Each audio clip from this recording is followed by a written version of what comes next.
மே 12ஆம் தேதி உலக செவிலியர் தினம் கொண்டாடப்பட்டு வரும் நிலையில் புதுச்சேரி இந்திரா காந்தி அரசு பொது மருத்துவமனை மற்றும் பட்ட மேற்படிப்பு நிறுவனத்தில் மருத்துவமனை கருத்தரங்க கூடத்தில் உலக செவிலியர் தினம் கொண்டாடப்பட்டது.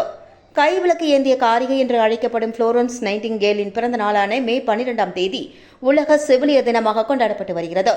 அந்த வகையில் இந்திரா காந்தி மருத்துவமனை வளாகத்தில் நடந்த செவிலியர் தின விழாவில் உதவி செவிலியர் கண்காணிப்பாளர் ஜானி கிறிஸ்டியன் ஸ்டெல்லா மேரி தலைமையில் உதவி செவிலியர் கண்காணிப்பாளர்கள் வசந்தி, மதி பக்ரிசாமி மற்றும் சித்ரா கலைச்செல்வி ஆகியோர் முன்னிலையில் செவிலியர்கள் அனைவரும் மெழுகுவர்த்தி ஏற்றி உறுதிமொழி ஏற்றுக்கொண்டனர்.